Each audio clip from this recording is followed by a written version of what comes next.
Have you ever imagined a moment in history so extraordinary, so larger than life, that it feels more like legend than fact?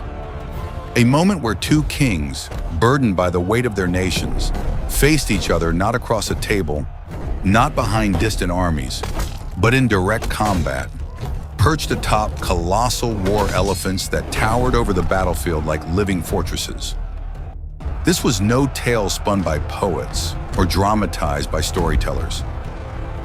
It happened.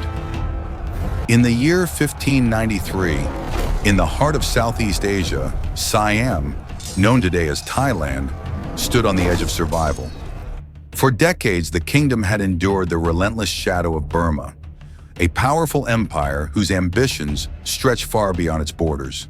The Burmese army swept across the land like storms, conquering neighbors, subjugating rivals, and pressing ever deeper into Siamese soil.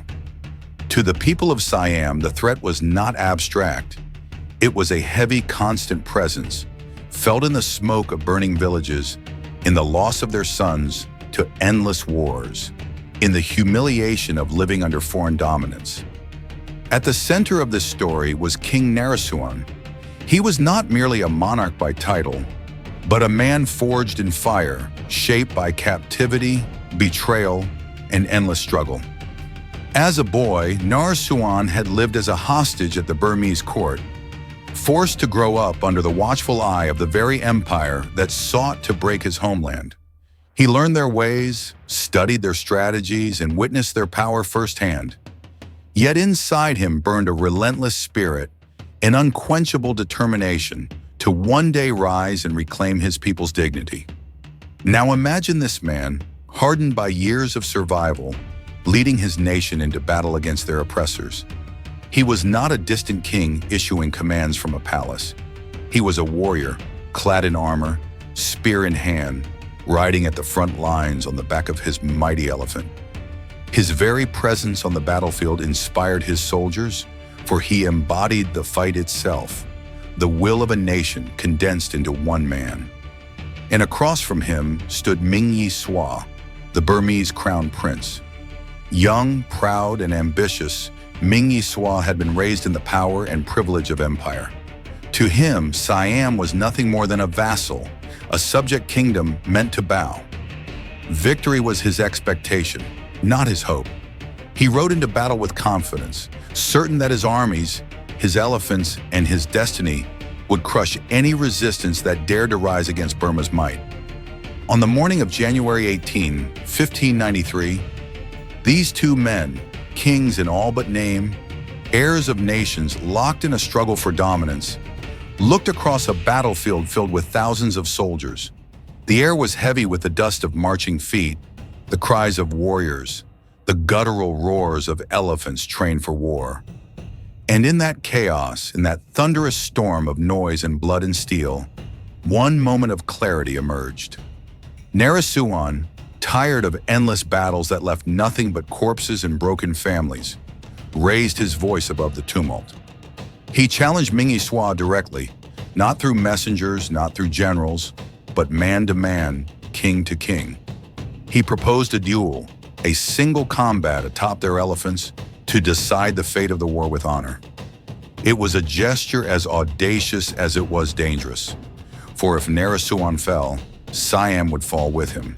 The kingdom's independence, its very future, balanced on his spear.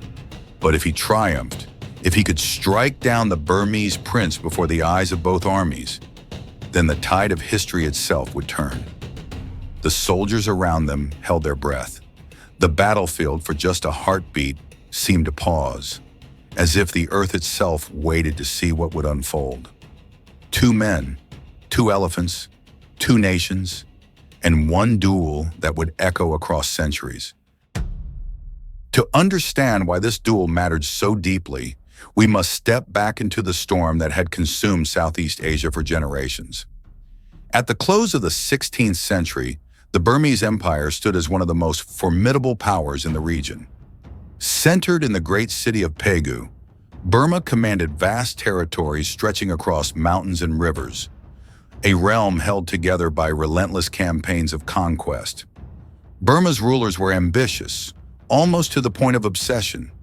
They believed that their destiny was to dominate every kingdom around them, from the Arakan coast to the valleys of Lan Na, from the golden plains of Siam to the distant Khmer lands. Expansion was not just policy. It was the beating heart of their empire. And in this vision of conquest, Siam was the greatest prize. For Siam, the years leading up to 1593 had been years of torment. The kingdom had suffered defeat after defeat, its borders violated, its sovereignty questioned, and its dignity stripped. Burmese armies marched into Siamese towns, their banners flying, their drums echoing across the rice fields. Villages were burned, families torn apart, and countless captives dragged back to Burma in chains. To the ordinary people, the face of Burma was the face of fire and grief. King Maha Thammaraka, Naresuan's father, had been forced into submission. Siam became, for a time, a vassal state, its king little more than a puppet, bound by tribute to the Burmese court. For proud Siamese nobles, warriors, and peasants alike, this was a wound that festered in silence. Their once proud nation had been humbled, their independence reduced to a memory. It was during these years of humiliation that Naresuan came of age. As a child hostage in Pegu, he studied his enemy with sharp eyes. He learned their language, their military traditions, and their politics. He dined in the halls of their princes, but he never forgot that he was a prisoner. And deep in his heart, he swore an oath to himself. One day he would return not as a captive, but as a king who would make Burma remember his name.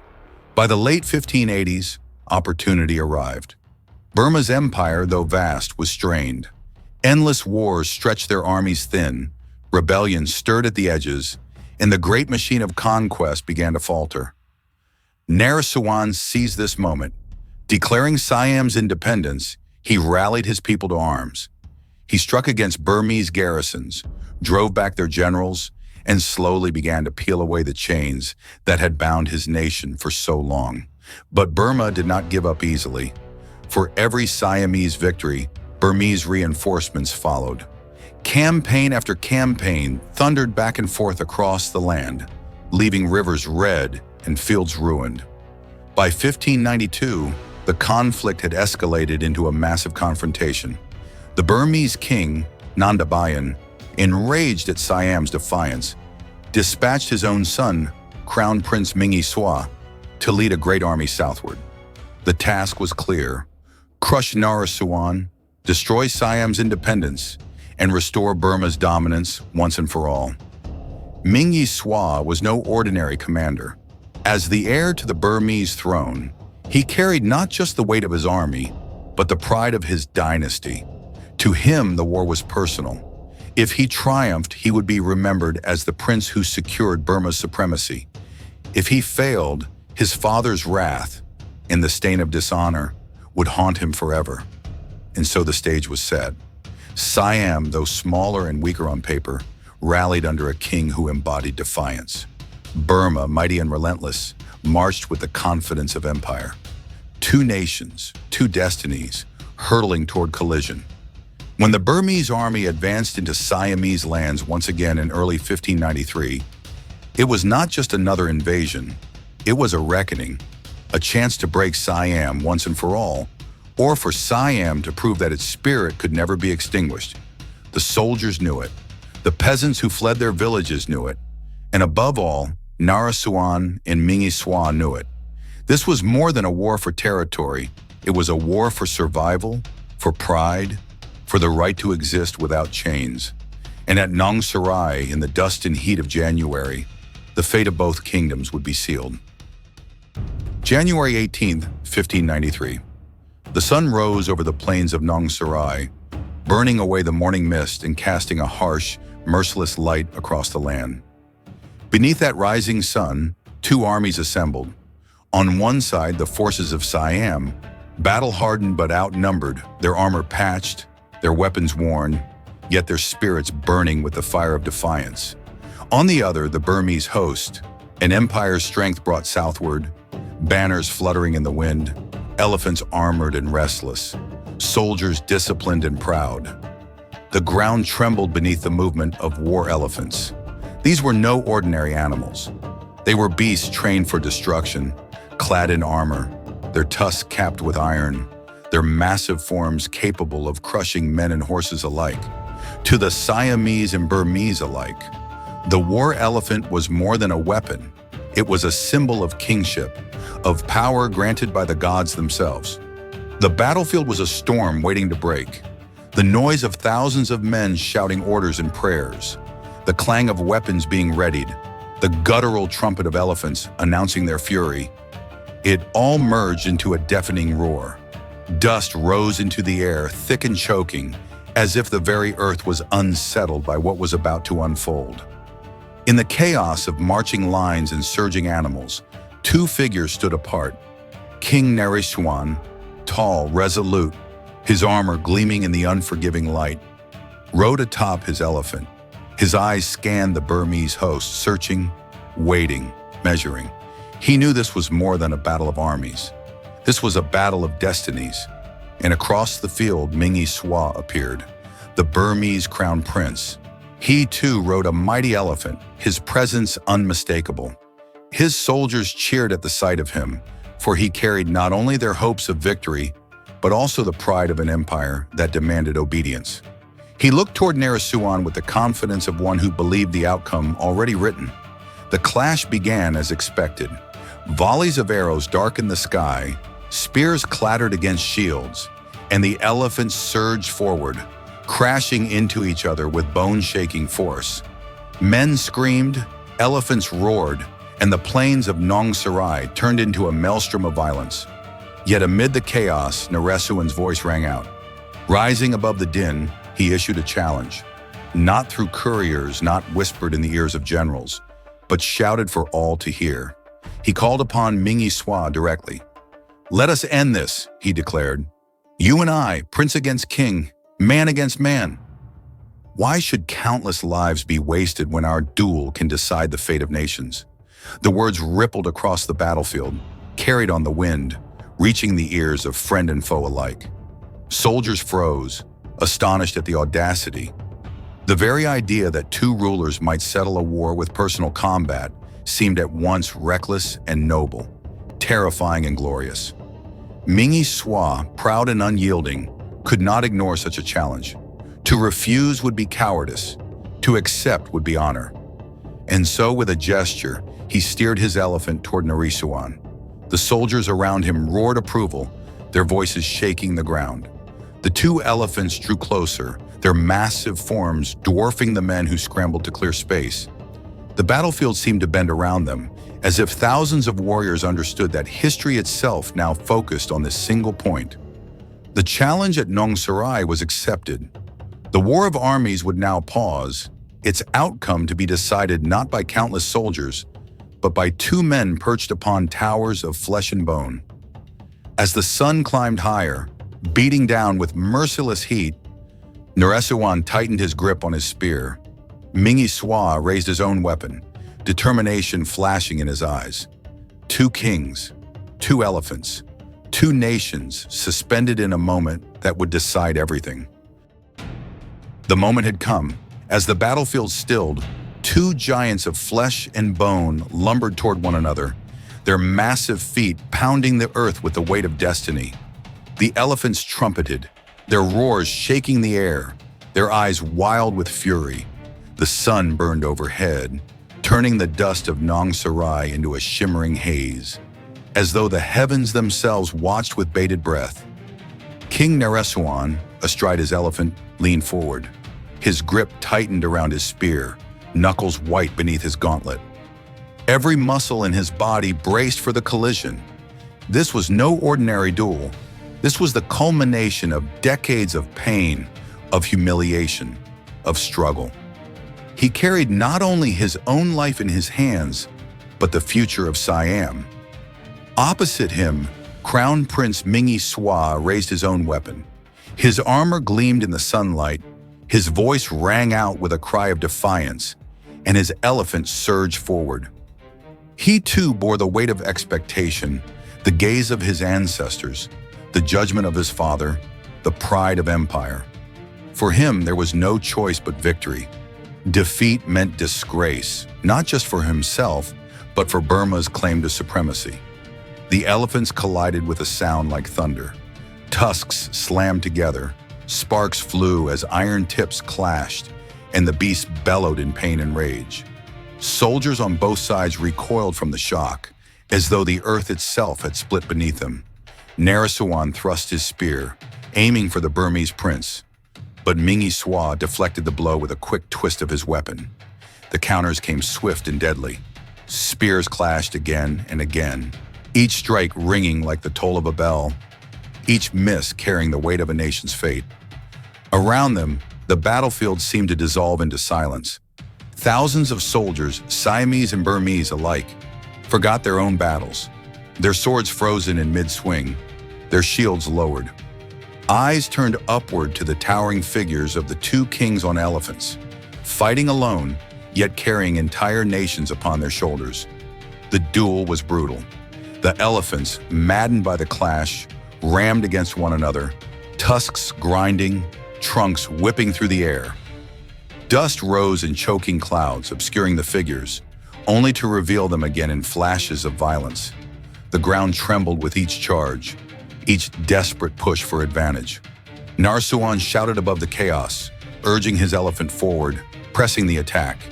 His strikes came faster now, sharper, honed by years of combat and an iron will.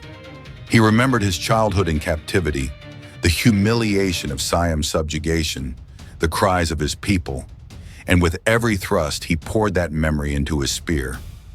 Mingyi countered with ferocity, his pride burning like fire. He struck with precision, each movement practiced, each strike intended to end the duel in one blow. His soldiers roared in support, their voices carrying across the plain, urging their prince to victory. Blow after blow, strike after strike, the two warriors battled atop their elephants, their weapons singing in the sun. Sweat stung their eyes, blood marked their armor, but neither yielded. And then a pause, a heartbeat of stillness in the storm. The elephants locked tusks, frozen in a desperate struggle, as the two kings faced each other just feet apart. Their eyes met, one filled with defiance and unyielding resolve, the other with pride and burning ambition. In that moment, the world seemed to narrow to just the two of them, as though time itself held its breath. This was no longer a clash of armies. It was a clash of kings, and everyone who witnessed it knew the next strike could decide the fate of empires. The world seemed to hold its breath. The elephants strained against one another, muscles quivering, tusks locked in a deadly embrace. Dust swirled around them, and in that choking haze, two figures stood as the embodiment of nations. The duel had reached its climax. The next strike would not be just a blow of steel, it would be the judgment of history. King Naresuan steadied himself, feeling the rhythm of his elephant beneath him. Every beat of the massive creature's heart seemed to echo with his own. His mind was clear, sharpened to a single point. He remembered his years in captivity, the sneers of Burmese courtiers, the despair of his people, the burning humiliation of bowing to a foreign king. This moment was the culmination of every wound, every scar, and he knew he would not fail. Mingyi, his face tense with fury, drew back his spear for a decisive strike. His voice rang out in a cry of determination, and his elephant lunged forward. The weapon flashed, descending in a deadly arc toward Naresuan's chest. But Naresuan was ready. With a swift movement, he deflected the blow, steel clashing against steel in a shower of sparks. And then, in a single fluid motion, he rose high in his saddle, lifted his spear, and thrust with all the force of his body, all the fury of his nation, all the prayers of his ancestors. The spear pierced Mingyi chest. The sound was not the clang of metal, but the dull, final thud of a mortal wound. The Burmese prince gasped, his eyes widening in shock, his weapon slipping from his grasp. For an instant, time seemed to freeze. The crown prince of Burma, heir to an empire, struck by the hand of his enemy. And then he fell. His body slumped forward, collapsing against the neck of his elephant before sliding lifelessly to the ground below. A hush swept the battlefield. Tens of thousands of men who moments before had shouted and roared now stood silent. The earth itself seemed still, as if stunned by what it had witnessed. An empire's heir lay dead in the dust of Nong Sarai. For Naresuan, it was a moment of triumph beyond words. He looked down at the fallen prince, his chest heaving, sweat streaming down his face. He had done it. Against all odds, against the weight of history itself, he had struck down Burma's crown prince in single combat. And then, the silence shattered. The Siamese army erupted in a roar so thunderous it seemed to shake the sky. Cries of victory echoed across the plains, men falling to their knees in relief and jubilation, others raising their weapons high, tears streaming down faces hardened by war. They had witnessed the impossible. Their king had slain the heir of their oppressor, not with trickery, not with overwhelming numbers, but with his own hand in open combat. On the Burmese side, despair rippled like a wave. Soldiers stared in disbelief, their confidence shattered, their leader gone. The death of Mingyi was more than the loss of a commander. It was the collapse of their spirit. An army that had marched south with pride and arrogance now stood broken, their banners drooping, their voices hushed. The duel had lasted mere moments, yet in those moments, the destiny of nations was rewritten. King Naresuan raised his spear high, the sun gleaming on the blood-stained tip, and his voice thundered across the field. "From this day, Siam shall bow to no master." His words carried like a clarion call, searing into the hearts of his soldiers, burning into the memory of all who heard. This was not just a victory of battle, it was the rebirth of a nation.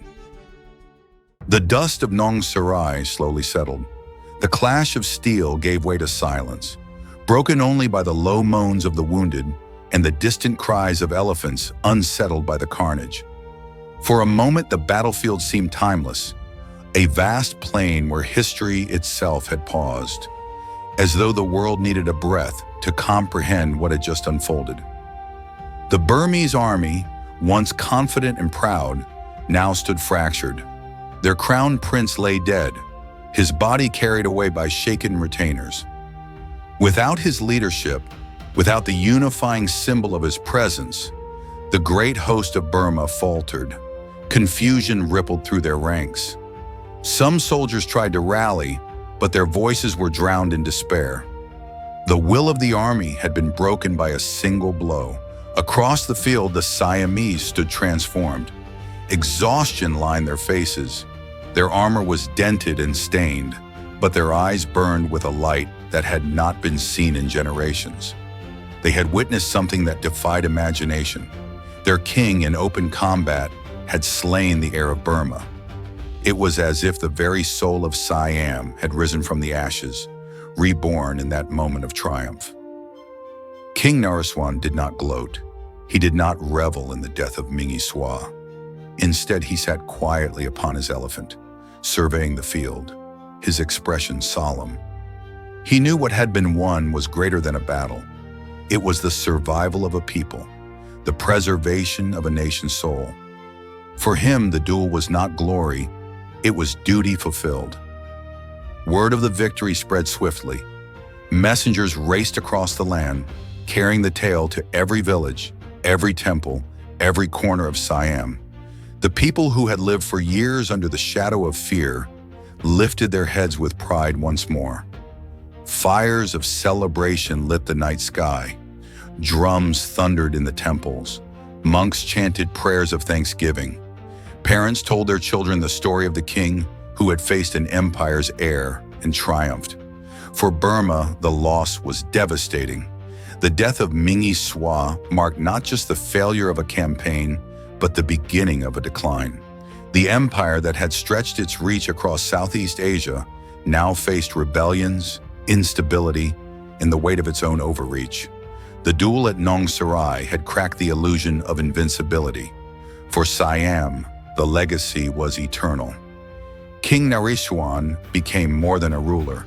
He became a symbol. To his people, he was the warrior king, the liberator, the one who proved that courage and resolve could defy even the greatest of empires. His name was etched into the heart of his nation, his story told and retold through centuries. Even today, centuries later, in the temples and streets of Thailand, his memory lives on. Statues of King Naresuan stand tall, often depicted with a spear in hand, astride a mighty elephant. His duel with Mingyi is reenacted in ceremonies, remembered in films, and taught to children as a lesson in bravery, sacrifice, and national pride. But beyond the monuments and stories lies a deeper truth. The elephant duel of Naresuan was not just about two men fighting on the backs of war beasts. It was about the resilience of a nation, the refusal to surrender, the unbreakable will to stand free. As the sun set on the fields of Nong Sarai that fateful day in 1593, the course of Southeast Asian history shifted. Siam stood, bloodied but unbroken, its independence secured not by armies alone, but by the courage of one man willing to stake everything on a single duel. The image lingers, two elephants locked in combat, two kings facing each other, the weight of nations in their hands. One fell, one rose, and the world remembered.